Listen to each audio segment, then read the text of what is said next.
नमस्कार बंधुरा उमा फूड किचेनेर आरो एकटी नतून पर्वे आपनादेर सबाइके स्वागत। आज आमी आपनादेर तैरी करे देखाबो चाल डाल भेजानोर झमेला छाड़ाई सरू चाकली, जेटा कि चाल डाल ना भिजिए राखलेও मात्र 10 मिनिटे तैरी हये जाय, ताओ आबार नरम तुलतुले दुर्दान्त स्वादेर।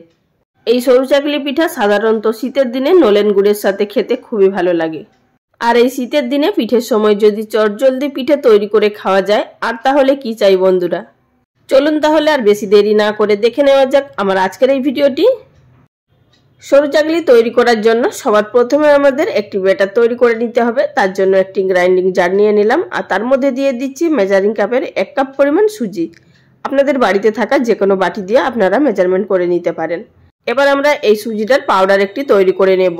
আপনারা এখানে মোটা দানা সুজি বা সরু দানা সুজি যে কোনো সুজি ব্যবহার করতে পারেন। আর বন্ধুরা দেখুন এখানে এইভাবে আমাদের সুজিটাকে প্রথমে পাউডার তৈরি করে নিতে হবে।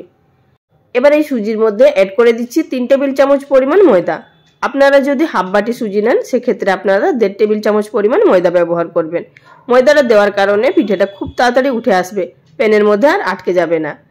এবার দিয়ে দিলাম এর মধ্যে 3 টেবিল চামচ পরিমাণ নারকেল কোড়া। নারকেল কোড়া দেওয়ার কারণে পিঠাটা খেতে খুবই টেস্ট হয়। দিলাম হাফ টিস্পুন নুন বা স্বাদ অনুযায়ী নুন। এবার দিয়ে দিচ্ছি সেই মেজারিং কাপের 1 কাপ পরিমাণ জল। আমি এখানে প্রথমে 1 কাপ পরিমাণ জল ব্যবহার করছি, আরও আমাদের পরে জল লাগবে। এবার এই সমস্ত উপকরণের একটা ফাইন পেস্ট তৈরি করে নিলাম। এবার এই পেস্টটিকে আমি একটি মিক্সিং বোলের মধ্যে ঢেলে নিচ্ছি। আর এখানে আপনারা বন্ধুরা দেখতেই পাচ্ছেন যে কতটা ঘন আছে আমাদের এই ব্যাটারটা। এতটা ঘন থাকলে ব্যাটারটা আমাদের কিন্তু পিঠেগুলো হবে না।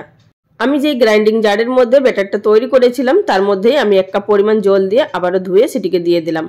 এখানে আমি 1 কাপ সুজির জন্য মোট 2 কাপ পরিমাণ জল ব্যবহার করেছি। আপনারা অবশ্যই এই মেজারমেন্টটা মনে রাখবেন, তাহলে আপনাদেরও ব্যাটারটা একদম পারফেক্টভাবে তৈরি হবে। আর ব্যাটার যদি পারফেক্ট তৈরি হয় তাহলে পিঠেগুলোও একদম সুন্দরভাবে তৈরি হবে। জল দিয়ে দেওয়ার পর ভালোভাবে ফেটিয়ে মিশিয়ে নিলাম। আর আপনাদের দেখিয়ে দিচ্ছি ব্যাটারের ঘনত্বটা ঠিক কতটা থাকতে হবে।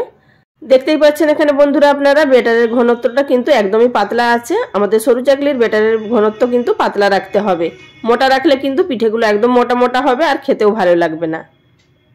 এবার আমরা এই ব্যাটারটিকে রেখে দেব 10 মিনিটের জন্য রেস্টে, যাতে করে যে সুজিটা আছে সেটি নরম হয়ে যায় এবং একটু ফুলে যায়। এতে করে পিঠেগুলো খুবই নরম তৈরি হবে। মিনিট 10 পর চলে এসেছি সরাসরি তৈরি করার পদ্ধতিতে। গ্যাস ওভেনের উপরে একটি ফ্রাইং প্যান বসিয়ে আমি তার মধ্যে সামান্য পরিমাণ সাদা তেল ব্রাশ করে নিলাম। তেলটাকে প্রথমে আমাদের খুব ভালোভাবে ব্রাশ করে নিতে হবে চারিদিকে প্যানের।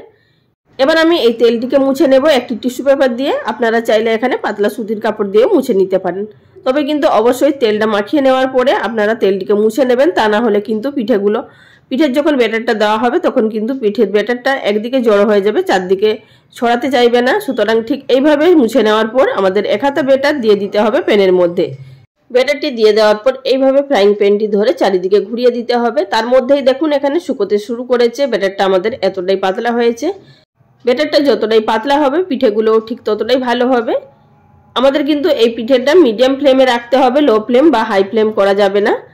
আর দেখতেই পাচ্ছেন এখানে যেহেতু পাতলা ব্যাটার করা আছে তাই মিনিট খানিকের মধ্যেই কিন্তু আমাদের পিঠেটা তৈরি হয়ে যাচ্ছে। উপরের সারফেসটা যখনই শুকিয়ে যাবে তখনই আমাদের ঠিক এইভাবে ফোল্ড করে দিতে হবে। এবার আমাদের এখানে একটি পিঠে তৈরি হয়ে গেল। আর পিঠেটা দেখুন বন্ধুরা কত সুন্দর হয়েছে দেখতে। দেখেই বুঝতে পারছেন যে পিঠেটা কত দুর্দান্তভাবে তৈরি হয়েছে। একই রকম পদ্ধতিতে আমি আপনাদের আরও একটি পিঠে তৈরি করে দেখিয়ে দিচ্ছি। আর বন্ধুরা পিঠেটা যতবারই তৈরি করবেন ততবারই কিন্তু তেল ব্রাশ করার পর টিস্যু পেপার দিয়ে মুছে নেবেন, তাহলেই কিন্তু পিঠেগুলো একেবারে পারফেক্টভাবে তৈরি হবে। বন্ধুরা ভিডিও চলাকালীন ছোট্ট একটি অনুরোধ, যদি আমার চ্যানেলে কেউ নতুন দর্শক বন্ধু হয়ে থাকেন আর ভিডিওটি দেখার পর যদি আপনাদের ভালো লাগে চ্যানেলটি সাবস্ক্রাইব করে নেওয়ার অনুরোধ রইল। পাশে থাকা বেল বাটনটি অবশ্যই প্রেস করে রাখবেন, এতে করে আমার পরবর্তী ভিডিও নোটিফিকেশন সবার আগে পেয়ে যাবেন। আর সেখান থেকে আপনারা আমার নিত্য নতুন রেসিপিগুলো দেখতে পারবেন। আর বন্ধুরা এছাড়াও আমার চ্যানেলে প্রচুর পিঠের রেসিপি আপলোড করা আছে, আপনারা চাইলে দেখে নিতে পারেন। আশা করছি আপনাদের সেই সমস্ত পিঠের রেসিপিগুলো ভালো লাগবে। আর এখানে আমার একই রকম পদ্ধতিতে আরও একটি পিঠে তৈরি হয়ে গেছে। বাদবাকি পিঠেগুলোও আমি একইভাবে তৈরি করে নেব। সমস্ত পিঠেগুলো একই রকমভাবে তৈরি করে নেওয়ার পর আমি এখানে একটি সার্ভিং প্লেটের মধ্যে নলেন গুড়ের সাথে পরিবেশন করেছি। আর বন্ধুরা এবার আমি আপনাদের দেখিয়ে দিচ্ছি এই পিঠেগুলো ঠিক কতটা নরম তুলতুলে হয়েছে। আর এই পিঠেগুলো আপনারা ছোট থেকে বড় সকলকেই বানিয়ে খাওয়াতে পারেন। এই পিঠেটা যতটাই হেলদি ততটাই কিন্তু টেস্টিও। আর বন্ধুরা প্রথমে আপনাদের দেখিয়ে দিচ্ছি পিঠেগুলো ঠিক কতটা পাতলা হয়েছে। আশা করি আপনারা দেখে বুঝতে পারছেন যে পিঠেগুলো ঠিক কতটা পাতলা, একেবারে কাগজের মতো তৈরি হয়েছে। আর বন্ধুরা এখানে আমার পিঠেটা ছিঁড়া দেখেই আপনারা বুঝতে পারছেন যে পিঠেটা ঠিক কতটা নরম হয়েছে। আর আলাদা করে আমার কিছু বোঝানোর নেই।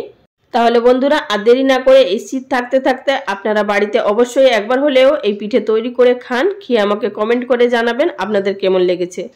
ভিডিওটি যদি আপনাদের ভালো লেগে থাকে অবশ্যই লাইক কমেন্ট করে জানাবেন, পারলে বন্ধু বান্ধবের সঙ্গে শেয়ার করে দেওয়ার চেষ্টা করবেন। আজ এই পর্যন্ত, আগামীকাল কোনো এক নতুন রেসিপি নিয়ে আবারও হাজির হয়ে যাব। ভিডিওটির সঙ্গে এতক্ষণ ধরে থাকার জন্য সবাইকে অসংখ্য ধন্যবাদ। সবাই ভালো থাকবেন। নমস্কার।